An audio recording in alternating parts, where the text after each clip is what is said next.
Hello everybody. In this video, Charlie Munger explores the intersection of behavioral psychology and economics, identifying a list of nearly 24 cognitive tendencies that lead to human misjudgment.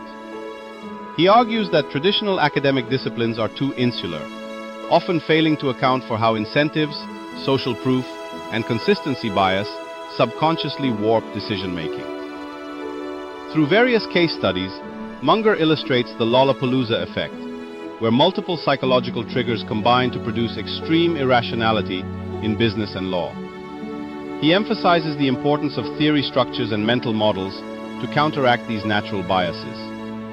Ultimately, he advocates for a multidisciplinary approach to wisdom, encouraging individuals to train their brains to recognize and avoid these patterned errors.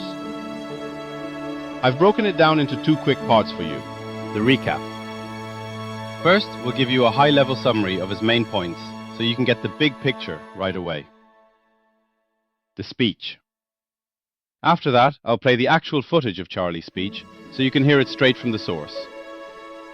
This is the recap. All right, welcome to The Explainer. Today, we're diving into something absolutely fascinating, Charlie Munger's legendary talk on the psychology of human misjudgment. We're going to unpack his core ideas on a really big question. Why do smart people, really smart people, make such terrible decisions? So this quote, it really nails the whole problem Munger was trying to crack. Here's a guy, right? Harvard lawyer, brilliant investor, and he's just looking around totally stumped by how predictably irrational everyone was. He saw these patterns of bad decisions over and over again, and he realized, I need a system. I need a way to understand why we're all so good at getting things so wrong. Okay, so here's how we're going to tackle this. First, we'll look at Munger's quest for wisdom. Then we'll get into the real meat of it, the incredible power of incentives, and how our minds can get stuck on one idea. After that, we'll explore his concept of the lollapalooza effect. It's a wild one. And finally, we'll cover his antidote, the tools he gives us to fight back against our own foolishness. So Munger gets out of Harvard Law, top of his class, and pretty quickly figures out his fancy education didn't really prepare him for the real world at all. You see, he looked at how universities taught things, economics over here, psychology over there, all in their own neat little boxes, and he realized that's just not how life works. Real human behavior is messy, it's complicated, and it doesn't fit into those clean academic silos. So what did he do? Well, he basically decided to build his own system from scratch. He started reading everything he could get his hands on, drawing from all kinds of disciplines to create this practical toolkit for thinking. It's basically a checklist of all the common ways we fool ourselves. This wasn't some abstract theory, It was a real-world guide on how to avoid being a fool. All right, let's get into the first and maybe the most powerful tool in Munger's entire kit: incentives. Seriously, he said that after a whole lifetime of studying this stuff, he still underestimated its power. Just think about that. He believed it's probably the single biggest force that shapes what people do. And look, this isn't just about people being greedy. It's way sneakier than that. He called it incentive-caused bias. And what it means is that our own brains will literally, subconsciously, bend and twist reality to fit what's in our best interest. It's so powerful that people can justify doing some pretty awful things, all while telling themselves they're doing the right thing. And the scary part is, they often don't even know it's happening. Munger tells this just incredible story to make his point. There was a doctor back in his hometown, a really skilled surgeon, and this guy was sending bushel baskets of perfectly normal, healthy gallbladders to the pathology lab. So why on earth would he do that? Simple. The incentives. He got paid a ton of money for every single gallbladder he removed. Now here is the absolute crucial point. This doctor didn't think he was a bad guy. He wasn't sitting there twirling his mustache thinking, I'm going to do some unnecessary surgery for cash. No, his brain, totally warped by that powerful financial incentive, had convinced him that the gallbladder was the source of all evil and that the best thing he could do for his patients was to get that thing out of there. The incentive didn't just influence him, it completely changed his reality. And this stuff it's everywhere. Take FedEx. They had this huge problem with the night shift being super slow. They couldn't fix it. Then they changed the pay from by the hour to by the shift. You know what happened? Overnight, the problem was solved. The work got done in half the time. Or Xerox. Their salespeople were pushing an older, worse machine. Why? You guessed it. The commission was better. It all comes down to this. If you don't get the incentive, you're never ever going to understand the behavior. Okay, so incentives are a huge deal, but that's not the only way our minds get twisted. We've also got this other powerful glitch, a tendency to grab onto our first idea and then just refuse to let it go. Munger has a name for this one too, the consistency and commitment tendency. Munger's analogy here is just perfect. He says the human mind is a lot like a human egg. As soon as one sperm gets in, the egg shuts down, right? It locks everything else out. Our minds do the same thing with ideas. Once we accept one conclusion, our brain kind of just slams the door shut on anything that might compete with it. And this gets way worse if we've said our idea out loud to other people. And he gives this really chilling example from the Korean War. The Chinese captors discovered something pretty terrifying. Torture didn't work that well. But you know what did? Getting an American prisoner to make one tiny, seemingly harmless anti-American statement. Just one small thing. And then they'd slowly build on that. The prisoner's own brain, desperate to stay consistent with what they'd already said and done, would start to actually change its own beliefs. It's a scary, scary example of this tendency in action. Okay, this is where things get really interesting. Munger realized that these mental glitches we've been talking about, they almost never happen one at a time. In the real world, they gang up on us. And when they combine, the result isn't just 1 + 1 = 2. No, it's more like 1 + 1 = 100. It's explosive. And he came up with this fantastic name for it, the lollapalooza effect. A lollapalooza is what happens when you get a bunch of these biases all firing at once, all pushing you in the same irrational direction. The combined force is just so overwhelming that, as Munger put it, it can turn our brains into total mush. Think about an old-school open-outcry auction. It's the perfect example of a lollapalooza. You've got social proof kicking in. Hey, look, everyone else is bidding. This thing must be awesome. Then you get that deprival super reaction, that panicky feeling of, oh no, it's getting away from me. And of course, there's commitment and consistency. Well, I've already bid this much. I can't stop now. All these things hit you at once, and what's the result? People go nuts and pay way, way more than something is actually worth. So you might be thinking, this is kind of depressing, right? If our brains are this flawed and these Lollapalooza effects are just waiting to happen, are we doomed? Well, the good news is no. Munger doesn't just leave us with the problem. He gives us some practical, real-world antidotes. You gotta love this phrase from Munger. He talks about not wanting to be a one-legged man in an ass-kicking contest.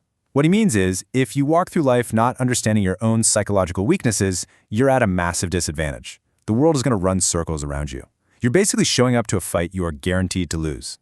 So the big secret is to actively fight back against our own brains. See, our default setting is what's called confirmation bias. We just naturally look for stuff that proves we're right. It feels good. But the antidote, what Munger calls the Darwin method, is to do the exact opposite. Charles Darwin, whom Munger hugely admired, made it a habit to actively search for evidence that would disprove his most cherished ideas. Think about that. He was trying his hardest to prove himself wrong. So Munger gives us this simple but super powerful toolkit.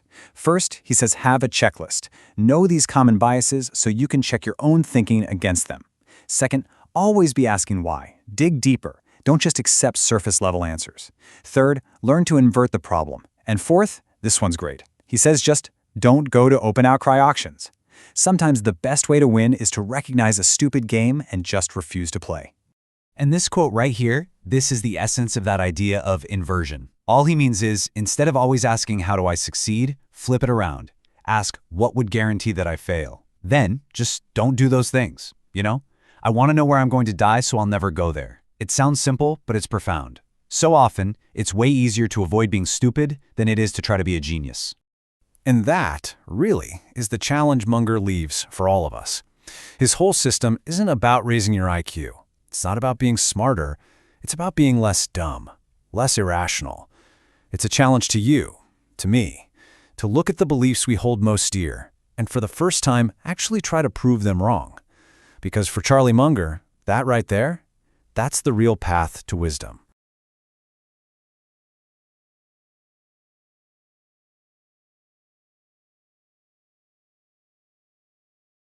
Well, I am very interested in the subject of human misjudgment, and Lord knows I've created a good bit of it. I don't think I've created my full statistical share, and I think that one of the reasons was that I tried to do something about this terrible ignorance I left the Harvard Law School with when I saw this patterned irrationality, which was so extreme.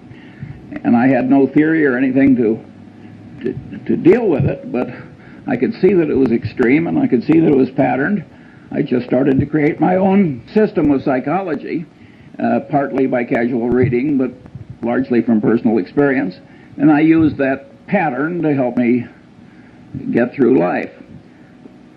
Fairly late in life, I stumbled into this book, Influence, by a psychologist named Bob Cialdini, who became a super tenured hotshot on a 2,000-person faculty at a very young age. And he wrote this book, which has now sold 300,000 copies, which is remarkable for it's an academic book aimed at a popular audience. And that filled in a lot of holes in my crude system. And when those holes had filled in, I thought I had a system that was a good working tool, and I'd like to share that one with you. And I came here because behavioral economics, how could economics not be behavioral? If it isn't behavioral, what the hell is it? I think it's fairly clear that all reality has to respect all other reality. If you come to inconsistencies, they have to be resolved. And so the idea of, if there's anything valid in psychology, economics has to recognize it, and vice versa. So I think the people that are working on this fringe between economics and psychology are absolutely right to be there, and I think there's been plenty wrong over the years. Well, let me romp through as much of this list as I have time to get through. 24 standard causes of human misjudgment. First, under recognition of the power of what psychologists call reinforcement and economists call incentives. Well, you say everybody knows that. Well, I think I've been in the top 5% of my age cohort all my life in understanding the power of incentives, and all my life I've underestimated it. And never a year passes but when I get some surprise that pushes my limit a little farther. So one of my favorite cases about the power of incentives is the Federal Express case, where heart and soul of the integrity of the system is that all the packages have to be shipped rapidly in one central location each night. And the system has no integrity if the whole shift can't be done fast. And Federal Express had one hell of a time getting the thing to work. And they tried moral suasion, they tried everything in the world, and finally somebody got the happy thought that they were paying the night shift by the hour, and that maybe if they paid them by the shift, the system would work better. And lo and behold, that solution worked. Early in the history of Xerox, Joe Wilson, who was then in the government, had to go back to Xerox because he couldn't understand how their better new machine was selling so poorly in relation to their older and inferior machine. Of course, when he got there, he found out that the commission arrangement with the salesman gave a tremendous incentive to the inferior machine. And here at Harvard, in the shadow of B.F. Skinner, there was a man who really was into reinforcement as a powerful thought. And, you know, Skinner has lost his reputation in a lot of places.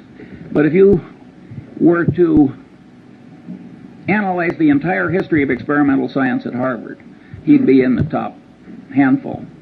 His experiments were very ingenious, the results were counterintuitive, and they were important. It is not given to experimental science to do better. What gummed up Skinner's reputation is that he developed a case of what I always call man with a hammer syndrome. To the man with a hammer, every problem tends to look pretty much like a nail. And Skinner had one of the more extreme cases in the history of academia, and this syndrome doesn't exempt bright people. It's just a man with a hammer, and Skinner is an extreme example of that. And later, as I go down my list, let's go back and try and figure out why people like Skinner get man with a hammer syndrome. Incidentally, when I was at the Harvard Law School, there was a professor, naturally at Yale, who was derisively discussed at Harvard, and they used to say, "Poor old Blanchard, he thinks declaratory judgments will cure cancer." And that's the way Skinner got. And not only that, he was literary. And he scorned opponents who had any different way of thinking or thought anything else was important. This is not a way to make a lasting reputation if the other people turn out to also be doing something important. My second factor is simple psychological denial. This first really hit me between the eyes when a friend of our family had a super athlete, super student son who flew off a carrier in the North Atlantic and never came back.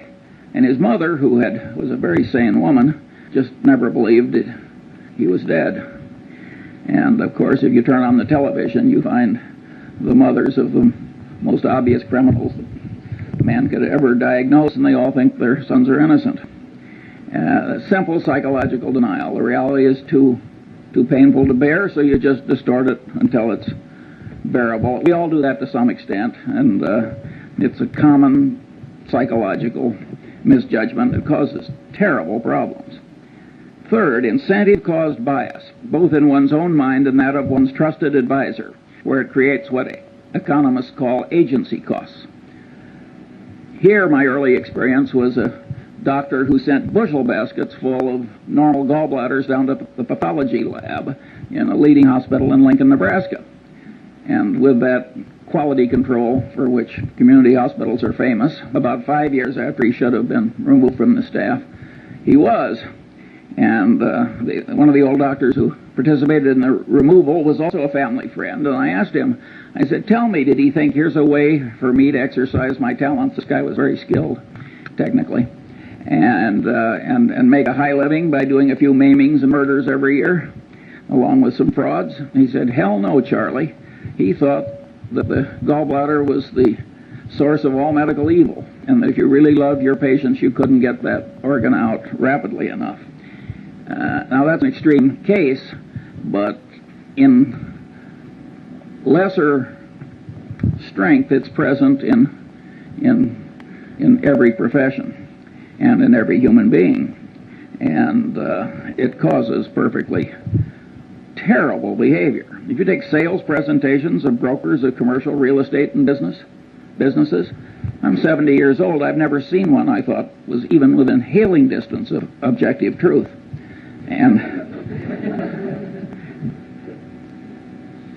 if you want to talk about the power of incentives and the power to rationalize terrible behavior, after the Defense Department had enough experience with cost-plus percentage of cost contracts, the reaction of our republic was to make it a crime for the federal government to write one. And not only a crime, but a felony. And by the way, the government's right. But a lot of the way the world is run, including most law firms and a lot of other places, they've still got a cost-plus percentage of cost system. And human nature, with its version of what I call incentive-caused bias, causes this terrible abuse. And many of the people who are doing it, you would be glad to have marry into your family compared to what you're otherwise going to get.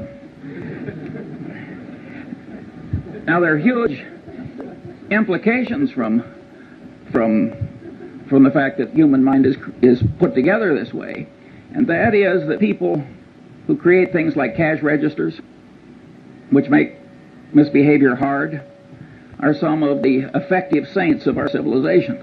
And the cash register was a great moral instrument when it was created, and Patterson knew that, by the way. He had a little store, and the people were stealing him blind and never made any money, and people sold him a couple of cash registers, and it went to profit immediately.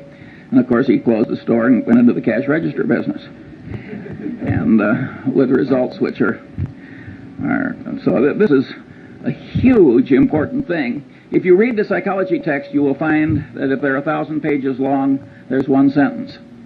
Somehow incentive-caused bias has escaped the standard survey course in psychology. Fourth, and this is a superpower in error-causing psychological tendency, bias from consistency and commitment tendency, including the tendency to avoid or promptly resolve cognitive dissonance, includes the self-confirmation tendency of all conclusions, particularly expressed conclusions, and with a special persistence for conclusions that are hard-won. But what I'm saying here is that the human mind is a lot like the human egg. And the human egg has a shut-off device. When one sperm gets in, it shuts down so the next one can't get in. The human mind has a big tendency of the same sort. And here again, it doesn't just catch ordinary mortals, it catches the deans of physics. According to Max Planck, the really innovative, important new physics was never really accepted by the old guard. Instead, a new guard came along that was less brain-blocked by its previous conclusions. And if Max Planck's crowd had this consistency and commitment tendency that kept their old conclusions intact in spite of disconfirming evidence, you can imagine what the crowd that you and I are part of behaves like. And of course, if you make a public disclosure of your conclusion, you're pounding it in to your own head. Many of these students that are screaming at us, they aren't convincing us, but they're forming mental chains for themselves, because what they're shouting out, they're pounding in. And I think educational institutions that create a climate where too much of that goes on are, in a fundamental sense, they're irresponsible institutions. It's very important to not put your brain in chains too young by what you shout out. And all these things like painful qualifying and initiation rituals, and all those things pound in your commitments and your ideas. And the Chinese brainwashing system, which was for war prisoners, which was way better than anybody else's, they maneuvered people into making tiny little commitments and declarations, and then they'd slowly build. That worked way better than torture. Sixth, bias from Pavlovian association, misconstruing past correlation as a reliable basis for decision making. I never took a course in psychology or economics either, for that matter, but I did learn about Pavlov in high school biology, and the way they taught it, so the dog salivated when the bell rang. So what? Nobody made the least effort to tie that to the wide world. Well, the truth of the matter is that Pavlovian association is an enormously powerful psychological force in the daily life of all of us. And indeed, in economics, we wouldn't have money without the role of so-called secondary reinforcement, which is a pure psychological phenomenon demonstrated in the laboratory. Practically, I'd say 3/4 of advertising works on pure Pavlov. I mean, think how pure association works. Take Coca-Cola Company, where we're the biggest shareholder. They want to be associated with every wonderful image. Heroics in the Olympics, wonderful music, you name it. They don't want to be associated with presidents' funerals and so forth. When have you seen a Coca-Cola ad? And the association really works. And all these psychological tendencies work largely or entirely on a subconscious level, which makes them very insidious. Then you've got Persian messenger syndrome. The Persians really did kill the messenger who brought the bad news. You think that is dead? I mean, you should have seen Bill Paley in his last 20 years. He didn't hear one damn thing he didn't want to hear. People knew that it was bad for the messenger to bring Bill Paley things he didn't want to hear. Well, that means that the leader gets in a cocoon of unreality.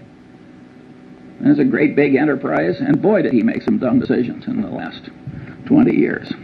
And no, Persian messenger syndrome is alive and well. When I saw some years ago Arco and Exxon arguing over a few hundred millions of ambiguity in their North Slope treaties before a Superior Court judge in Texas with armies of lawyers and experts on each side, now, this is a Mad Hatter's Tea Party. Two engineering-style companies can't resolve some ambiguity without spending tens of millions of dollars in some Texas Superior Court.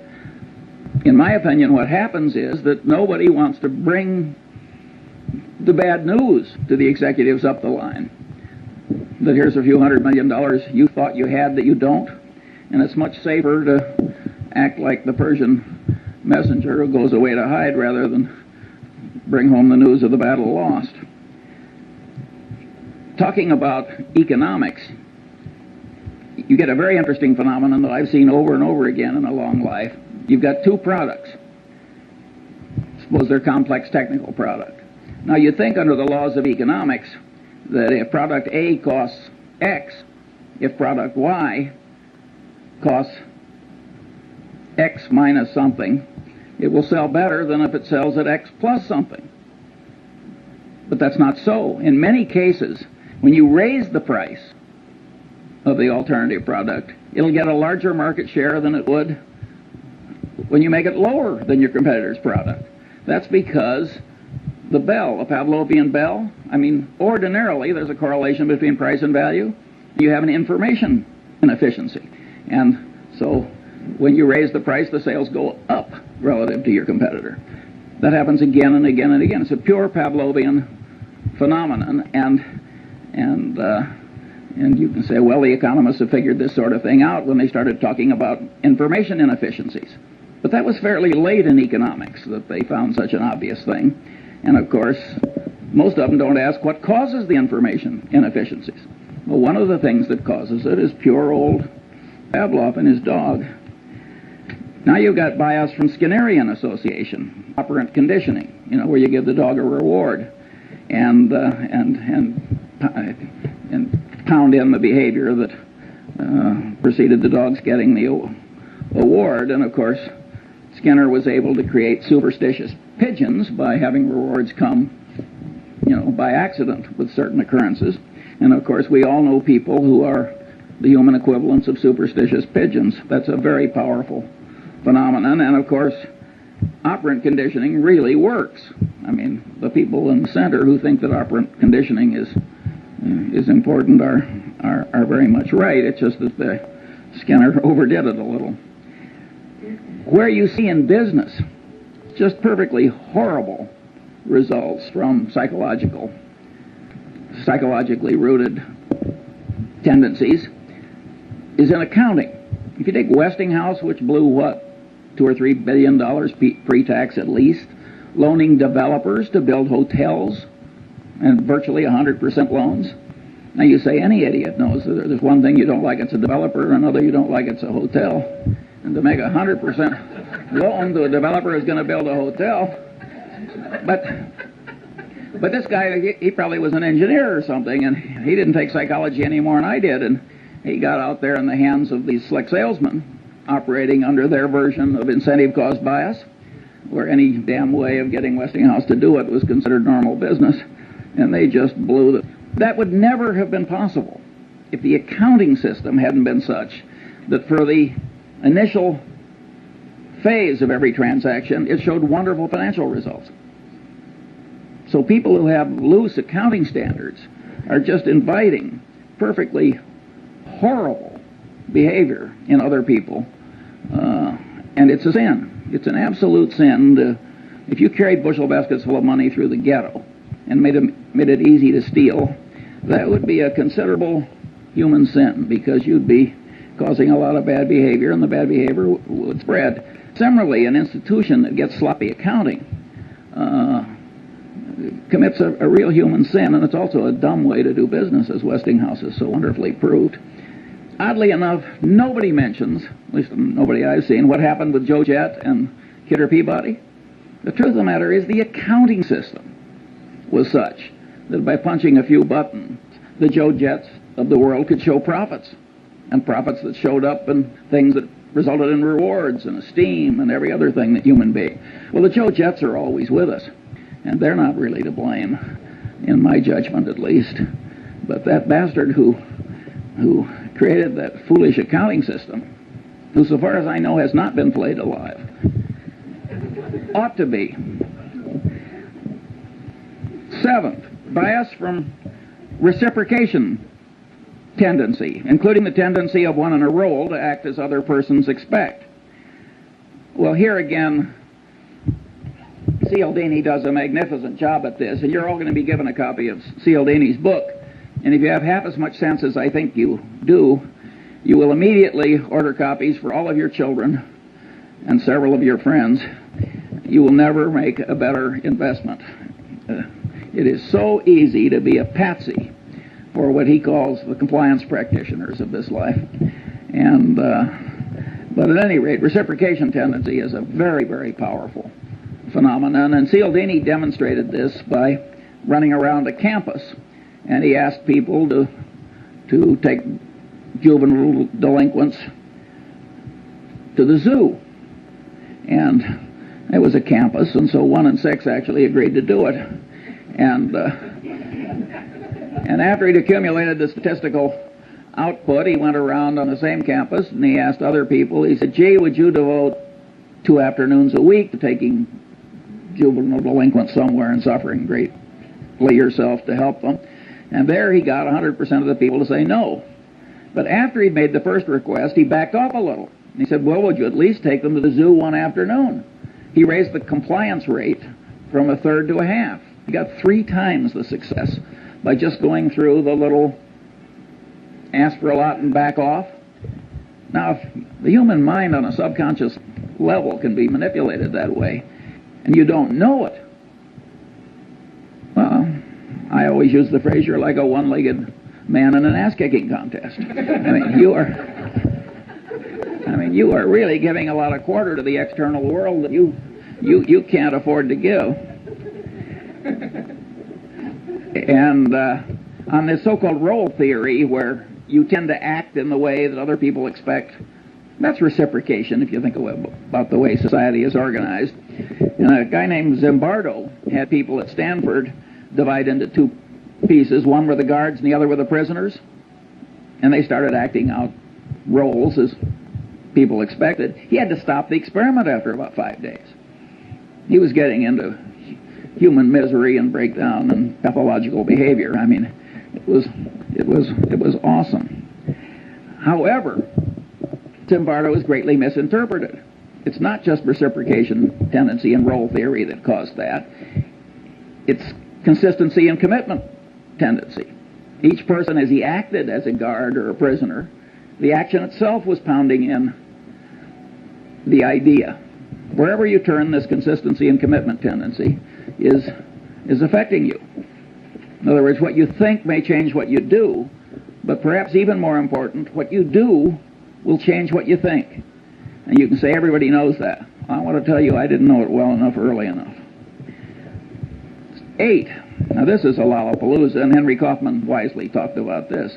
Bias from over-influence by social proof, that is, the conclusions of others, particularly under conditions of natural uncertainty and stress. And here, one of the cases the psychologist used is Kitty Genovese, where all these people, I don't know, 50, 60, 70 of them just sort of sat and did nothing while she was slowly murdered. Now, one of the explanations is everybody looked at everybody else and nobody else was doing anything, and so there's automatic social proof that the right thing to do is nothing. That's not a good enough explanation for Kitty Genovese, in my judgment. That's only part of it. There are microeconomic ideas in gain-loss ratios and so forth that also come into play. I think time and time again in reality, psychological notions and economic notions interplay. And the man who doesn't understand both is a damn fool. Big shot businessmen get into these waves of social proof. Do you remember some years ago when one oil company bought a fertilizer company? And every other major oil company practically ran out and bought a fertilizer company. And there was no more damn reason for all these oil companies to buy fertilizer companies. But they didn't know exactly what to do, and if Exxon was doing it, it was good enough for Mobil or vice versa. And of course, I think they're all gone now. It was a total disaster. Now let's talk about efficient market theory, a wonderful economic doctrine that had a long vogue in spite of the experience of Berkshire Hathaway. In fact, one of the economists who won, he shared a Nobel Prize. And as he looked at Berkshire Hathaway year after year, which people would throw in his face as saying maybe the market isn't quite as efficient as you think, he said, well, it's a 2 sigma event. And then he said, we were a 3 sigma event. And then he said, we were a 4 sigma event. And he finally got up to 6 sigmas. Better to add a sigma than change a theory, just because the evidence comes in differently. And of course, when this share of a Nobel Prize went into money management himself, he sank like a stone. If you think about the doctrines I've talked about, namely, 1, the power of reinforcement. After all, you do something and the market goes up and you get paid and rewarded and applauded and what have you. You're getting a lot of reinforcement if you make a bet in a market and the market goes with you. Also, there's social proof. I mean, the prices in the market are the ultimate form of social proof, reflecting what other people think. And so the combination is very powerful. Why would you expect general market levels to always be totally efficient, say even in 1973-4 at the pit, or in 1972 or whatever it was when the Nifty 50 were in their heyday.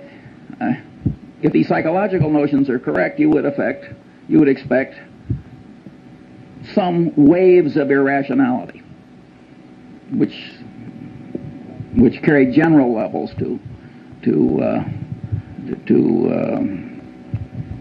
so they're inconsistent with reason.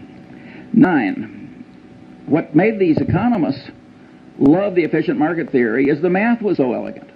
And after all, math was what they'd learned to do. The man with a hammer, every problem tends to look pretty much like a nail. The alternative truth was a little messy. And they'd forgotten the great economist Keynes, whom I think said, better to be roughly right than precisely wrong. 9. Bias from contrast caused distortions of sensation, perception, and cognition. Here, the great experiment that Cialdini does in his class is he takes 3 buckets of water. One's hot, one's cold, and one's room temperature.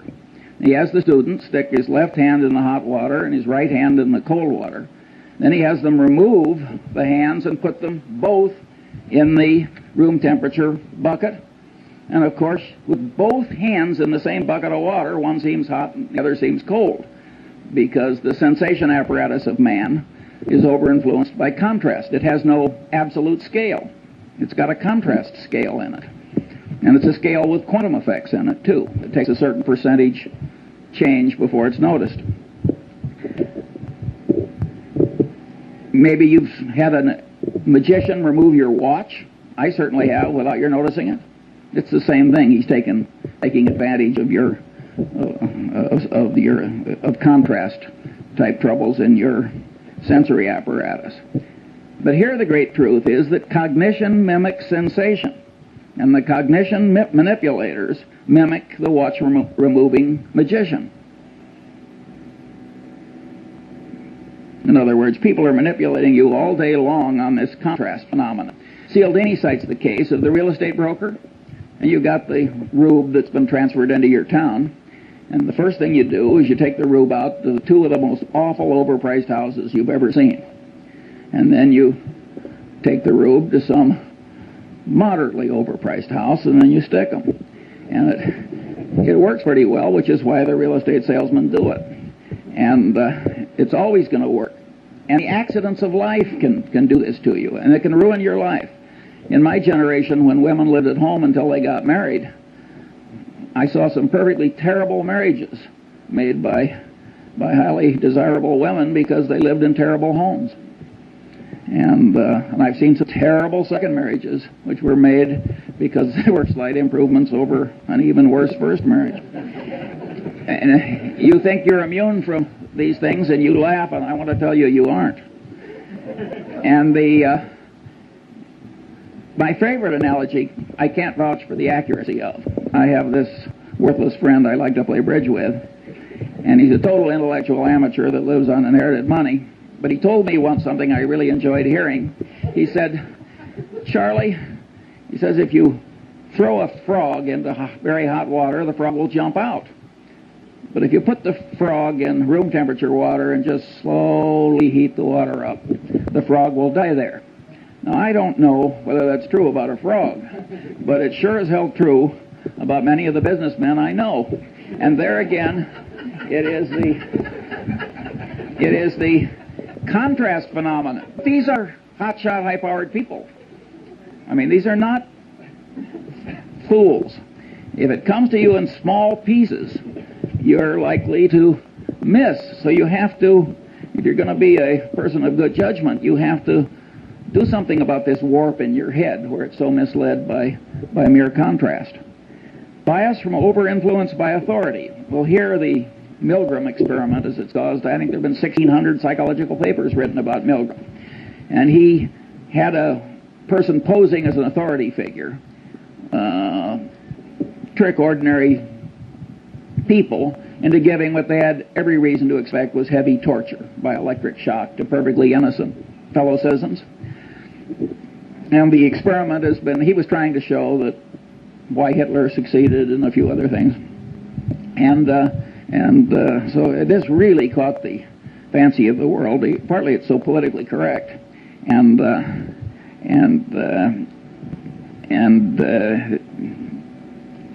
over-influenced by authority has another you'll like this one. You got a pilot and a co-pilot. The pilot is the authority figure. They don't do this in airplanes, but they've done it in simulators. They have the pilot do something where the co-pilot, who's been trained in simulators a long time, he knows he's not to allow the plane to crash.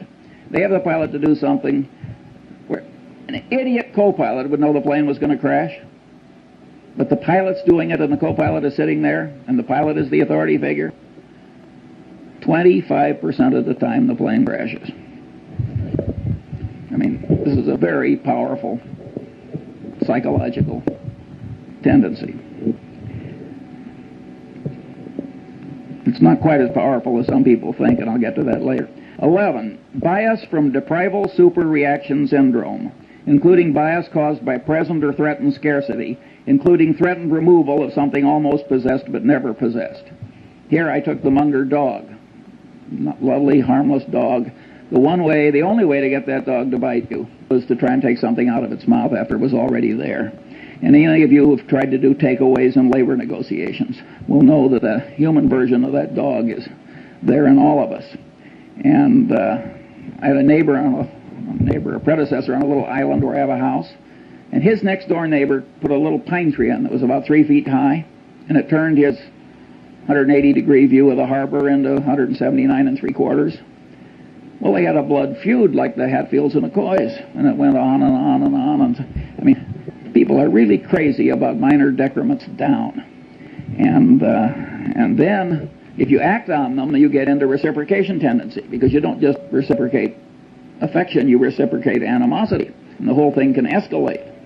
And so, huge insanities can come from just subconsciously overweighing the importance of what you're losing or almost getting and not getting. And the extreme business case here was New Coke. Now, Coca-Cola has the most valuable trademark in the world. We're the major shareholder. I mean, I think we understand that trademark. Coke has armies of brilliant engineers, lawyers, psychologists, advertising executives, and so forth. And they had a trademark on a flavor, and they'd spent the better part of 100 years getting people to believe that trademark had all these intangible values too. And people associated it with a flavor. And so they were going to tell people not that it was improved, because you can't improve a flavor. If a flavor is a matter of taste, I mean, you may improve a detergent or something, but telling you're going to make a major change in a flavor. I mean, so they got this huge deprival superreaction syndrome. Pepsi was within weeks of coming out with old Coke in a Pepsi bottle, which would have been the biggest fiasco in modern times. Perfect insanity. And by the way, both Goizueta and Keogh are just wonderful about it. I mean, they just joke. I mean, they don't. Keogh always says, I must have been away on vacation. He participated in every single... He's a wonderful guy. And by the way, Goizueta is a wonderful, smart guy, an engineer. Smart people make these terrible boners. How can you not understand deprival superreaction syndrome? But people do not react symmetrically to loss and gain. Now, maybe a great bridge player like Zeckhauser does, but that's a trained response.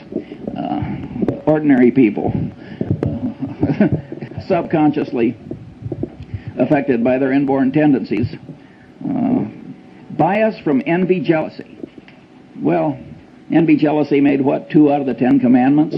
Those of you who have raised siblings, you know about or tried to run a law firm or investment bank or even a faculty. I've heard Warren say a half a dozen times, it's not greed that drives the world, but envy. Here again, you go through the psychology survey courses, and you go to the index, envy, jealousy, 1,000-page book. It's blank. There's some blind spots in academia, but it's an enormously powerful thing, and it operates to a considerable extent on a subconscious level, and anybody who doesn't understand it is is taking on defects he shouldn't have. Bias from chemical dependency. Well, we don't have to talk about that. We've all seen so much of it, but it's interesting how it always causes moral breakdown if there's any need, and it always involves massive denial. So it aggravates what we talked about earlier in the aviator case, the tendency to distort reality so that it's endurable. Bias from misgambling compulsion. Well, here Skinner made the only explanation you'll find in the standard psychology survey course. He, of course, created a variable reinforcement rate for his pigeons and his mice, and he found that that would pound in the behavior better than any other reinforcement pattern. And he says, aha, I've explained why gambling is such a powerful, addictive force in a civilization. I think that is, to a very considerable extent, true.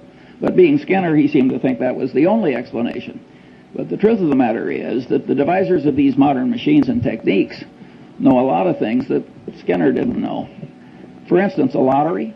You have a lottery where you get your number by lot, and then somebody draws a number by lot. It gets lousy play. You get a lottery where people get to pick their number, get big play. Again, it's this consistency and commitment thing. People think that if they've committed to it, it has to be good. And the minute they've picked it themselves, it gets an extra validity. After all, they thought it and they acted on it. And then if you take slot machines, you get bar, lemon. And it happens again and again and again. You get all these near misses. Well, that's deprival superreaction syndrome. And boy, do the people who create the machines understand human psychology. And if you got, for the high IQ crowd, they've got poker machines where you make choices. So you can play blackjack, so to speak, with the machine. It's wonderful what we've done with our computers to ruin a civilization. And but at any rate, misgambling compulsion is a very, very powerful and important thing. Look at what's happening to our country. Every Indian reservation, every river town, and look at the people who are ruined by it with the aid of their stockbrokers and others. And again, if you look in the standard textbook of psychology, you'll find practically nothing on it except maybe one sentence talking about Skinner's rats. That is not an adequate coverage of the subject. Bias from liking distortion, including the tendency to especially like oneself, one's own kind, and one's own idea structures, and the tendency to be especially susceptible to being misled by someone liked. Disliking distortion, bias from that. The reciprocal of liking distortion, and the tendency not to learn appropriately from someone disliked. Well, here again we've got hugely powerful tendencies, and if you look at the wars in part of the Harvard Law School as we sit here, you can see that very brilliant people get into this almost pathological behavior. And these are very, very powerful, basic, subconscious psychological tendencies, or at least partly subconscious. Now let's get back to B.F. Skinner, man with a hammer syndrome revisited. Why is man with the hammer syndrome always present? Well, if you stop to think about it, it's incentive-caused bias. His professional reputation is all tied up with what he knows. He likes himself and he likes his own ideas, and he's expressed them to other people. Consistency and commitment tendency. I mean, you got 4 or 5 of these elementary psychological tendencies combining to create this man with a hammer syndrome. And once you realize that you can't really buy your thinking done, partly you can, but largely you can't in this world, you have learned a lesson that's very useful in life. George Bernard Shaw said, and had a character say in The Doctor's Dilemma, in the last analysis, every profession is a conspiracy against the laity. But he didn't have it quite right, because it isn't so much a conspiracy as it is a subconscious psychological tendency. The guy tells you what is good for him. He doesn't recognize that he's doing anything wrong any more than that doctor did when he was pulling out all those normal gallbladders. And he believes that his own idea structures will cure cancer. And he believes that the demons that he's the guardian against are the biggest demons and the most important ones. And in fact, they may be very small demons compared to the demons that you face. So you're getting your advice in this world from your paid advisor with this huge load of ghastly bias. And woe to you. There are only two ways to handle it. You can hire your advisor and then just apply a windage factor, like I used to do when I was a rifle shooter. I just adjust for so many miles an hour of wind. Or you can learn the basic elements of your advisor's trade. You don't have to learn very much, by the way, because you learn just a little, and then you can make him explain why he's right. And those two tendencies will take part of the warp out of the thinking you've tried to hire done. By and large, it works terribly. I have never seen a management consultant's report in my long life that didn't end with the following paragraph: what this situation really needs is more management consulting. Never once. I always turn to the last page. Of course, Berkshire Hathaway doesn't hire them, so I only do this on sort of a voyeuristic basis. Sometimes I'm in a non-profit where some idiot hires one.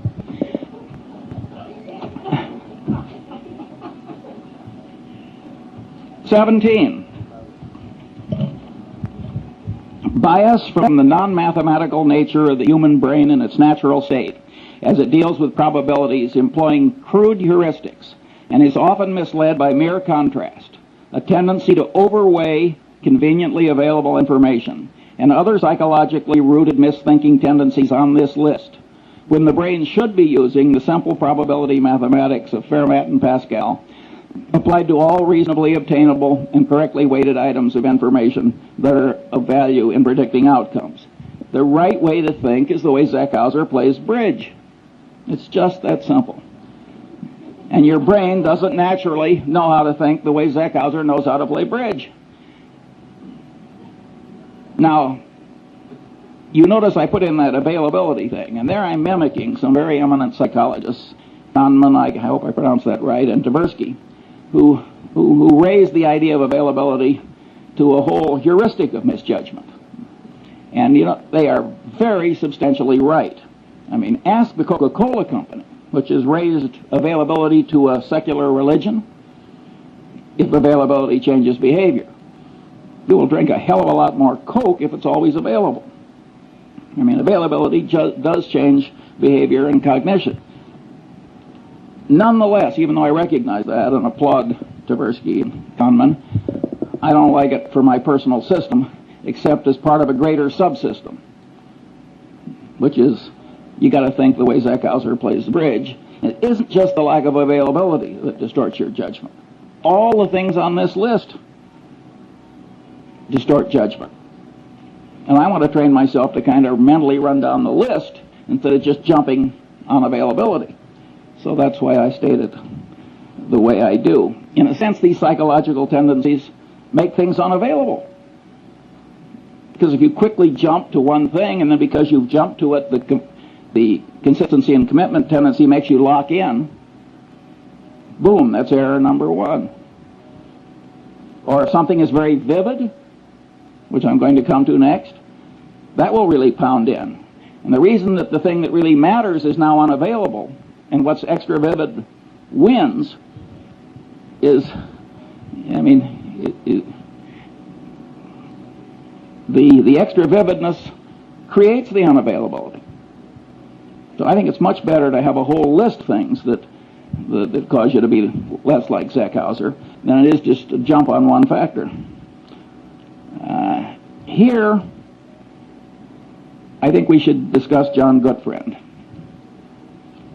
This is a very interesting human example which will be taught in every decent professional school for at least a full generation. Gutfried has a trusted employee, and it comes to light, not through confession, but by accident, that the trusted employee has lied like hell to the government and manipulated the accounting system, and it was really equivalent to forgery. And And the man immediately says, "I've never done it before. I'll never do it again. It was an isolated example." And of course, it was obvious that he was trying to help the government as well as himself, because he thought the government had been dumb enough to pass a rule that he'd spoken against. And after all, if a government's not going to pay attention to a bond trader at Solomon, what kind of a government can it be? But at any rate, and this guy has been part of a little clique that has made, way over $1 billion for Solomon in the very recent past. And it's a little handful of people. And so there are a lot of psychological forces at work. And you know the guy's wife, and he's right in front of you, and there's human sympathy, and he's sort of asking for your help, which is a form which encourages reciprocation, and there are all these psychological tendencies are working, plus the fact he's part of a group that will pay a lot of money for you. At any rate, good friend does not cashier the man. And of course, he had done it before, and he did do it again. Well, now you look as though you almost wanted him to do it again. Or God knows what you look like, but it isn't good. And that simple decision destroyed John Goodfriend. And it's so easy to do. Now let's think it through like the bridge player, like Zeckhauser. You find an isolated example of a little old lady in the Seas Candy Company, one of our subsidiaries, getting into the till. And what does she say? "I never did it before. I'll never do it again. This is going to ruin my life. Please help me." And you know her children and her friends, and she's been around 30 years, and standing behind the candy counter with swollen ankles, and you're an old lady. It isn't that glorious a life. And you're rich and powerful, and there she is. "I never did it before, and I'll never do it again." Well, how likely is it that she never did it before? If you're going to catch 10 embezzlements a year, what are the chances that any one of them, applying what Tversky and Kahneman call baseline information, will be somebody who only did it this once? And the people who have done it before and are going to do it again, what are they all going to say? Well, in the history of the Seas Candy Company, they always say, "I never did it before, and I'm never going to do it again." And we cashier them. It would be evil not to, because terrible behavior spreads. Remember, what was it, Serpico? I mean, you let that stuff, you got social proof, you got incentive caused bias, you got a whole lot of psychological factors that will cause the evil behavior to spread. And pretty soon the whole damn, your place is rotten, the civilization is rotten.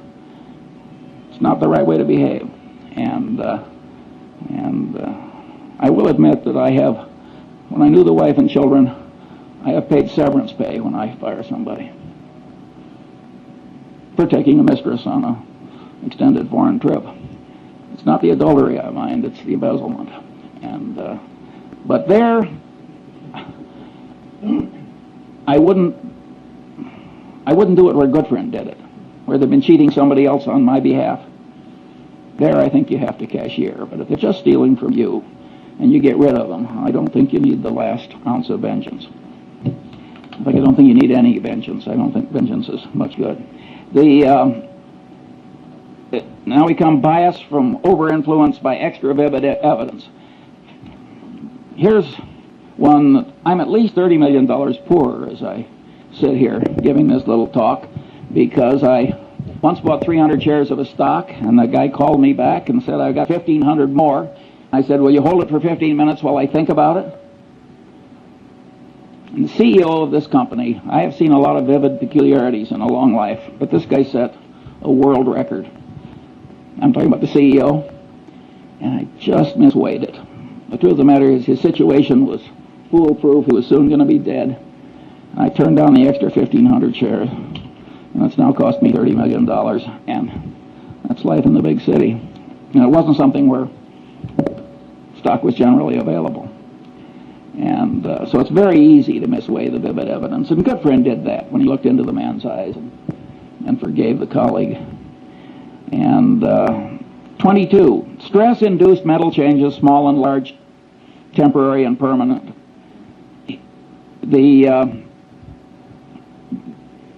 I've skipped one.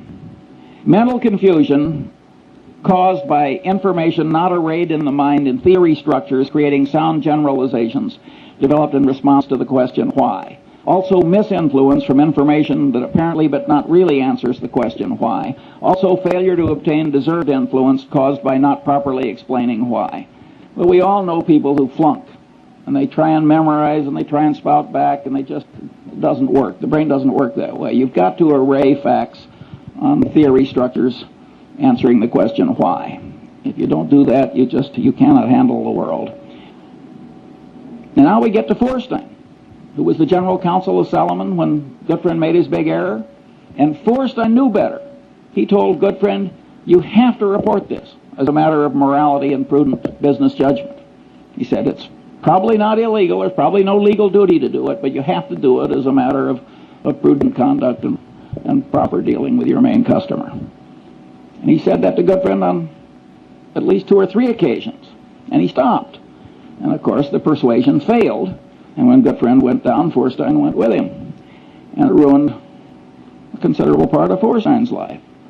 Well, Feuerstein was a member of the Harvard Law Review who made an elementary psychological mistake. You want to persuade somebody, you really tell them why. And what have we learned in lesson 1? Incentives really matter. He should have told, and vivid evidence really works.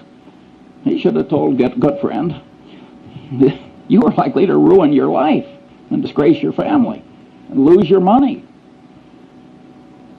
And is Mosier worth this? I know both men, that would have worked. So Feuerstein flunked elementary psychology, this very sophisticated, brilliant lawyer. But don't you do that. It's not very hard to do, just to remember that why is terribly important. Other normal limitations of sensation, memory, cognition, and knowledge, well, I don't have time for that. Stress-induced mental changes. Here my favorite example is the great Pavlov, and he had all these dogs in cages which had all been conditioned into changed behaviors. And the great Leningrad flood came and just went right up, and the dog's in a cage, and the dog had as much stress as you can imagine a dog ever having. And the water receded in time to save some of the dogs, and Pavlov noted that they'd had a total reversal of their conditioned personality. Well, being the great scientist he was, he spent the rest of his life giving nervous breakdowns to dogs. And he learned a hell of a lot that I regard as very interesting. I have never known any Freudian analyst who knew anything about the last work of Pavlov. And I never met a lawyer who understood that what Pavlov found out with those dogs had anything to do with programming and deprogramming and cults and so forth. I mean, the amount of elementary psychological ignorance that is out there in high levels is very substantial. Then we've got other common mental illnesses and declines, temporary and permanent, including the tendency to lose ability through disuse. And then I've got mental and organizational confusion from say-something syndrome. And here my favorite thing is the bee, the honeybee. And the honeybee goes out and finds the nectar, and he comes back, he does a dance that communicates to the other bees where the nectar is, and they go out and get it. Well, some scientist who was clever, like B.F. Skinner, decided to do an experiment. He put the nectar straight up, way up. Well, in a natural setting, there is no nectar way the hell straight up. And the poor honeybee doesn't have a genetic program that is adequate to handle what he now has to communicate. And you'd think the honeybee would come back to the hive and slink into a corner. But he doesn't. He comes into the hive and does this incoherent dance. And all my life I've been dealing with the human equivalent of that honeybee. And it's a very important part of human organization to set things up so the noise and the reciprocation and so forth of all these people who have what I call say-something syndrome don't really affect the decisions. Now, the time has come to ask of 2 or 3 questions. This is the most important question in this whole talk. What happens when these standard psychological tendencies combine? What happens when the situation or the artful manipulation of man causes several of these tendencies to operate on a person toward the same end at the same time? The clear answer is the combination greatly increases power to change behavior compared to the power of merely one tendency acting alone. Examples are Tupperware parties. Tupperware has now made billions of dollars out of a few manipulative psychological tricks. It was so schlock that directors of Justin Dart's company resigned when he crammed it down his board's throat. And he was totally right, by the way, judged by economic outcomes. Mooney conversion methods. Boy, do they work. He just combines 4 or 5 of these things together. The system of Alcoholics Anonymous. A 50% no drinking rate. Outcome when everything else fails. It's a very clever system that uses 4 or 5 psychological systems at once toward, I must say, a very good end. The Milgram experiment. See, Milgram, it's been widely interpreted as mere obedience. But the truth of the matter is that the experimenter who got the students to give the heavy shocks in Milgram, he explained why. It was a false explanation. We need this to look for scientific truth and so on. That greatly changed the behavior of the people. And number 2, he worked them up. Tiny shock, little larger. So commitment and consistency tendency and the contrast principle were both working in favor of this behavior. So again, it's 4 different psychological tendencies. That's when you get these lollapalooza effects, you will almost always find 4 or 5 of these things working together. When I was young, there was a whodunit hero who always said, cherchez la femme. And what you should search for in life is the combination, because the combination is likely to do you in. Or if you're the inventor of Tupperware parties, it's likely to make you enormously rich if you can stand shaving when you do it. Then one of my favorite cases is the McDonnell Douglas airliner evacuation disaster. The government requires that airliners pass a bunch of tests. One of them is evacuation. Get everybody out, I think it's 90 seconds or something like that. It's some short period of time. The government has rules, make it very realistic, so on and so on. You can't select nothing but 20-year-old athletes to evacuate your airliner. So McDonnell Douglas schedules one of these things in a hangar, and they make the hangar dark, and the concrete floor is 25 feet down, and they got these little rubber chutes, and they got all these old people, and they ring the bell, and they all rush out, and in the morning, when the first test is done, they create, 20 terrible injuries that will go off to hospitals. And of course, they scheduled another one for the afternoon. By the way, they didn't meet the time schedule either, in addition to causing all the injuries. Well, so what do? They do it again in the afternoon. Now they create 20 more injuries and 1 case of a severed spinal column with permanent unfixable paralysis. These are engineers, these are brilliant people, this is thought through in a big bureaucracy. Again, it's a combination of a tendency. Authorities told you to do it. He told you to make it realistic.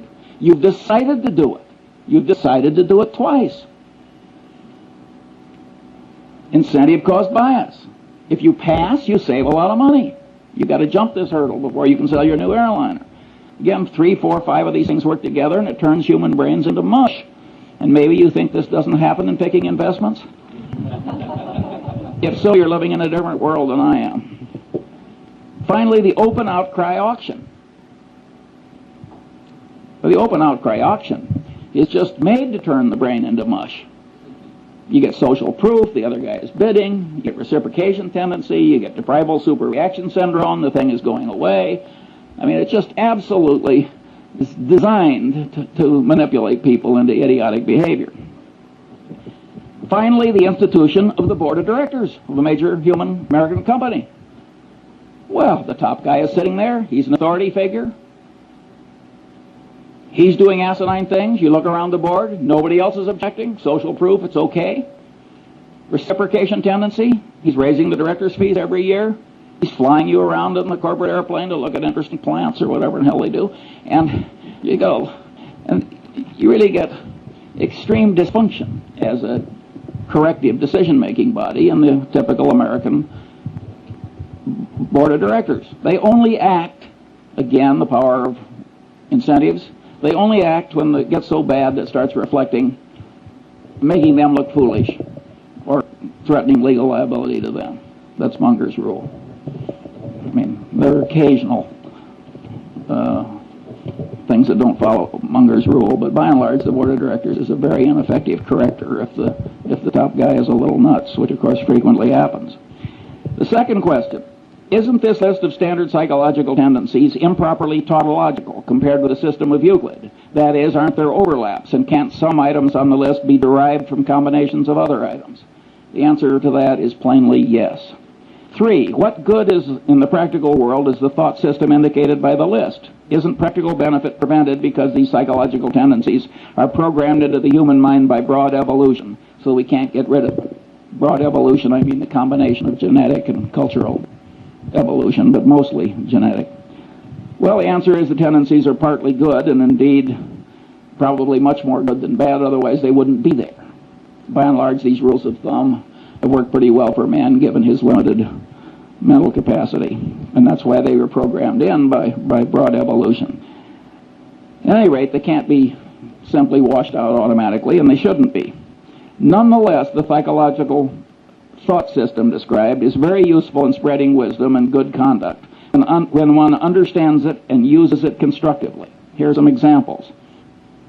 Karl Braun's communication practices. He designed oil refineries with spectacular skill and integrity. He had a very simple rule. Remember I said why is important? You got fired in the Braun Company. You had to have 5 W's. You had to tell who what you wanted to do, where and when, and you had to tell him why. And if you wrote a communication and left out the why, you got fired. Because Braun knew. It's complicated building an oil refinery. It can blow up, all kinds of things happen. And he knew that his communication system worked better if you always told him why. That's a simple discipline, and boy does it work. 2, the use of simulators in pilot training. Here again, abilities attenuate with disuse. Well, the simulator is God's gift because you can keep them fresh. The system of Alcoholics Anonymous. That's certainly a constructive use of somebody understanding psychological tendencies. I think they just blundered into it, as a matter of fact. So you can regard it as kind of an evolutionary outcome. But just because they blundered into it doesn't mean you can't invent its equivalent when you need it for a good purpose. Clinical training in medical schools. Here's a profoundly correct way of understanding psychology. The standard practice is watch one, do one, teach one. Boy, does that pound in what you want pounded in. Again, the consistency and commitment tendency. And that is a profoundly correct way to teach clinical medicine. The rules of the U.S. Constitutional Convention. Totally secret, no vote until the final vote, then just one vote on the whole Constitution. Very clever psychological rules. And if they had a different procedure, everybody would have been pushed into a corner by his own pronouncements and his own oratory and his own, and no recorded votes until the last one. And they got it through by a whisker with those wise rules. We wouldn't have had the Constitution if our forefathers hadn't been so psychologically acute. And look at the crowd we got now. 6, the use of Granny's rule. I love this. One of the psychologists who works with the center gets paid a fortune running around America, and he teaches executives to manipulate themselves. Now, Granny's rule is you don't get the ice cream unless you eat your carrots. Well, Granny was a very wise woman. That is a very good system. And so this guy, very eminent psychologist, he runs around the country telling executives to organize their day. So they force themselves to do what's unpleasant and important by doing that first and then rewarding themselves with something they really like doing. He is profoundly correct. 7, the Harvard Business School's emphasis on decision trees. When I was young and foolish, I used to laugh at the Harvard Business School. I said, they're teaching 28-year-old people that high school algebra works in real life. We're talking about elementary probability. But later I wised up and I realized that it was very important that they do that, and better late than never. 8, the use of postmortems at Johnson & Johnson. At most corporations, if you make an acquisition and it works out to be a disaster, all the paperwork and presentations that caused the dumb acquisition to be made are quickly forgotten. You got denial, you got everything in the world. You got Pavlovian association tendency. Nobody wants to even be associated with the damn thing or even mention it. Johnson & Johnson, they make everybody revisit their old acquisitions and wade through the presentations. That is a very smart thing to do. And by the way, I do the same thing routinely. 9, the great example of Charles Darwin is he avoided confirmation bias. Darwin probably changed my life because I'm a biography nut. And when I found out the way he always paid extra attention to the disconfirming evidence and all these little psychological tricks, I also found out that he wasn't very smart by the standards, the ordinary standards of human acuity. Yet there he is, buried in Westminster Abbey. That's not where I'm going, I'll tell you. And I said, my God, here's a guy that, by all objective evidence, is not nearly as smart as I am, and he's in Westminster Abbey. He must have tricks I should learn. And I started wearing little hair shirts like Darwin to try and train myself out of these subconscious psychological tendencies that cause so many errors. It didn't work perfectly, as you can tell from listening to this talk, but it would have been even worse if I hadn't done what I did. And you can know these psychological tendencies and avoid being the patsy of all the people that are trying to manipulate you to your disadvantage, like Sam Walton. Sam Walton will let a purchasing agent take a handkerchief from a salesman. He knows how powerful the subconscious reciprocation tendency is. That is a profoundly correct way for Sam Walton to behave. Then there's the Warren Buffett rule for open outcry auctions. Don't go. We don't go to the closed bid auctions, too, because that's a counterproductive way to do things ordinarily for a different reason, which Zeckhauser would understand. 4, what special knowledge problems lie buried in the thought system indicated by the list? Well, one is paradox. Now we're talking about a type of human wisdom that the more people learn about it, the more attenuated the wisdom gets. That's an intrinsically paradoxical kind of wisdom. But we have paradox in mathematics, and we don't give up mathematics. I say, damn the paradox. This stuff is wonderfully useful. And by the way, the granny's rule, when you apply it to yourself, is sort of a paradox in a paradox. The manipulation still works even though you know you're doing it. And I've seen that done by one person to another. I drew this beautiful woman as my dinner partner a few years ago, and I'd never seen her before, although she's married to a prominent Angelino, and she sat down next to me and she turned her beautiful face up and she said, Charlie, she said, what one word accounts for your remarkable success in life? Now, I knew I was being manipulated and that she'd done this before, and I just loved it. I never see this woman without a little lift in my spirits. And by the way, I told her I was rational.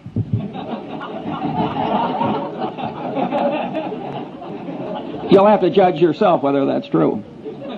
I may be demonstrating some psychological tendency I hadn't planned on demonstrating. How should the best parts of psychology and economics interrelate in an enlightened economist's mind? 2 views. That's the thermodynamics model. You can't derive thermodynamics from Newtonian gravity and laws of mechanics, even though it's a lot of little particles interacting. And here's this wonderful truth that you can sort of develop on your own, which is thermodynamics. And some economists, and I think Milton Friedman is in this group, but I may be wrong on that, sort of like the thermodynamics model. I think Milton Friedman, who has a Nobel Prize, is probably a little wrong on that. I think the thermodynamics analogy is overstrained. I think knowledge from these different soft sciences have to be reconciled to eliminate conflict. After all, there's nothing in thermodynamics that's inconsistent with Newtonian mechanics and gravity. And I think that some of these economic